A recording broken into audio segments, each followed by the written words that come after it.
Philip बसुमतारिया मुम्बाइआव खामानि मावनो थांनाया ट्रेननिफ्रायनो बहाबा गोमानानै जायगासिम सौहैयाखै। चिरां जिल्ला भारत भुटान सिमनानि दादगारि हाथिसार ओनसोलनि सिङाव थानाय 2 नं खाग्राबारि गामिनि थागिबि सबेराम बसुमतारिनि आंगो फिसाला फिलिप बसुमतारिया मुम्बाइ सहराव गोरिब नखरखाय खामानि मावनो थाखाय गाम्बारि बिलनि प्रनय नार्जारि आरो गोजोनपुरी गामिनि मिथिंगा नार्जारिजों थांफादोंमोन। नाथाय दुखुनि बाथ्रा बिथां फिलिप बसुमतारिया मुम्बाइसिम सौहैयालासेनो ट्रेनावनो गोमाना थालाङो आरो सानै लोगोफोरल' मुम्बाइसिम सौहैयो। जायगासिम सौहैनाय सुबुंफोरनिफ्राय नखराव खौरां हरनायजों लोगोसे गामिनि रायजो राजाफ्रा गोबां दुखु मोनो आरो बागदावखाङो। फिलिप बसुमतारिनि आंगो अनजालि बिसि आरो बिमा बिफा गामिनि गामि गोराया गोमानाय फिलिप बसुमतारिखौ बहाबा नुयोब्ला जानबुं नम्बराव खिन्थाहरनो थाखाय रायजो राजाखौ खावलायहरो। नखरनि जानबुं नम्बर 9678515662। नमस्कार प्यारे मेरे भाइयों और बहनों और दोस्तों, ये गांव 2 नंबर खाराबारी खेत है और हमारे ये 2 नंबर खाराबारी एरिया से 3 आदमी मुंबई में काम करने के लिए गए थे 14 तारीख में। और हमें सुनने का मुताबिक उन लोग बीजापुर जो फिलिप, उसका नाम फिलिप गुम हो गया, वो साथियों ने बताया जैसा बीजापुर बोलने का एक जगह है, उसी जगह में कैसे अचानक कैसे क्या हुआ और उसका 2 साथी भी बोल नहीं सका और अब गुम हो गया ना, क्या हुआ स्टेशन, इसी जगह में स्टेशन है कि उसको हम भी इतना पता नहीं है। लेकिन 2 आदमी ने बता दिया कि बीजापुर बोलने का एक जगह में वो कैसे अचानक रुका ना, वो क्या हुआ बोल नहीं सकता है। और इसीलिए हम रिक्वेस्ट करते हैं कि जो फिलिप, उसका नाम फिलिप है, उसी जगह का मेरे फेरे भाइयों और बहनों दोस्तों को मैंने हाथ जोड़कर मैंने विनती करता हूँ, जिसने उसको देखा, देखने वाले हमारे भाई बहनों, आप सबको विनती करता हूँ हमारे तरफ से, जिसने देखा उसको हमारे ये स्क्रीन में नंबर दिया जाएगा, उसी नंबर में आप लोग फ़ोन करके बताने के लिए आप सबको विनती करता हूँ, जैसे वो आपस घर में आने सके। ये है हमारा उसका गांव का आदमी होकर हमें रिक्वेस्ट करता हूँ कि आप लोग जिसने देखा, देखने वालों ने ये तुरंत ये नंबर में कॉल करके बताने के लिए आप सबको रिक्वेस्ट कर रहे हैं। धन्यवाद। क्यों गया था?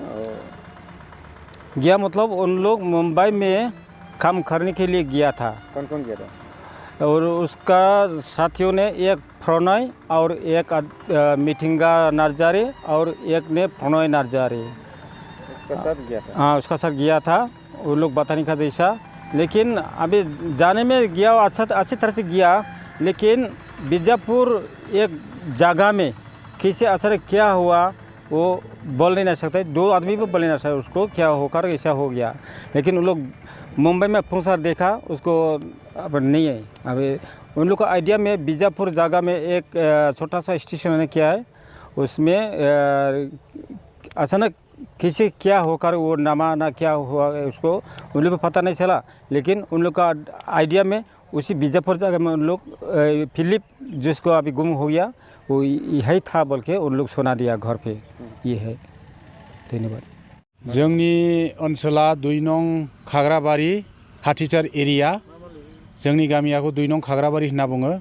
दाख्लै थांनाय 14 तारिखआव मुम्बाइआव हाजिरा मावनानै जानो होननानै जोंनि बियादै फिलिप बसुमतारिया बे गामिनिफ्राय 14 तारिख मोनाबिलियाव ट्रेन जार्नि खालामदोंमोन। थाङै थाङै बियो 16 तारिख मोनाबिलि 11टा बाजियाव ट्रेननिफ्राय गोग्लैनानै इजापुर होननाय जायगायाव गोग्लैनानै थालांदों। आरो बेजों लोगो दंमोन 3 लोगो, प्रणय नार्जारि आरो मिथिंगा नार्जारि। बिथांमोना सहैजोब्बाय आरो बिसोरो मुम्बाइआव सहैनानै नायबाय गावनि लोगोआ गोमालांबाय। दा बिनिखायनो बिथांमोना जोंनो खौरां हरनायखाय जोङो दा बिथांमोनखौ सोरबा सुबुंफ्रा बे मानसिखौ नुदोंब्ला अन्नानै जोंनो बे जोंनि स्क्रिनाव जोङो कन्टेक्ट नाम्बार होनाय जागोन। बे कन्टेक्ट नाम्बाराव जाहाथे अन्नानै कन्टेक्ट खालामनानै बिथांखौ खोन्थाहरो। आरो पुलिस कास्टडियावबो जुदि हमनानै दोनबाय बायदोंब्ला बे मानसिनि एड्रेस थं मोनाजासेयाव माने जोंनि बे होनाय स्क्रिनाव होनाय कन्टेक्ट नाम्बाराव कन्टेक्ट खालामहरोब्ला जोबोद मोजां जागौ होननानै आङो सानदों। आङो बे गामिनि एसिस्टेन्ट गावबुरा आरो जोंनिनो गामिनि सासे अनजाथाव सेंग्रामोन बियो। बिहा बिजि सासे दङ आरो फिसा हिन्जावसा सासे दङ। जोबोद दुखु खस्थ' गोग्लैनानै दङ। जोबोद बिसोरा न'खराव गाबनाय आरो मेगननिफ्राय मोदै बोहैगासिनो दङ। बिनि थाखायनो आङो जाय बिथांमोना नुदों बे बिथांखौ जेरावखिया नुवा मानो जोंनि बे स्क्रिनाव होनाय कन्टेक्ट नाम्बाराव अननानै कन्टेक्ट खालामहरगोन होननानै आं आसा खालामनाय थाबाय। गोजोन्थों। 2 नम्बर खाग्राबारि आंनि फिसालाया दाख्लि 14 थारिखआवनो बम्बाइआव थांदोंमोन। ओमफ्राय बे समावनो मैया मोनाबिलि माबा समावनो 11ता समाव ओमफ्राय बे बबेबा गारिनिफ्राय मा गामि मा जायगा होनदोंमोनथाय इजापुर बे जायगायाव गोग्लैनानै थादोंनो। बेखौनो लोगोफ्रा जेबो नायफैया जासिनो। दा बिनि थाखायनो दा मानसिखौथ' दा जेबो खबरखौनो मोना।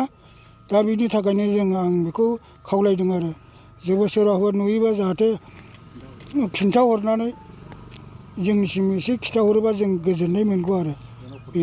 फिलिप बसुमतारी बम्बाइआव थांदोंमोन। बम्बाइआव थांनो होननानै 7 मानसि ज' लोगो जानानै ओमफ्राय बे हारसिंल' बेखौ बाज्रुमदों होननानै बुंनानै लोगोफ्रा बुंदों आरो। औ दङ, गथ' सासे दङ। गथ' सासे दङ।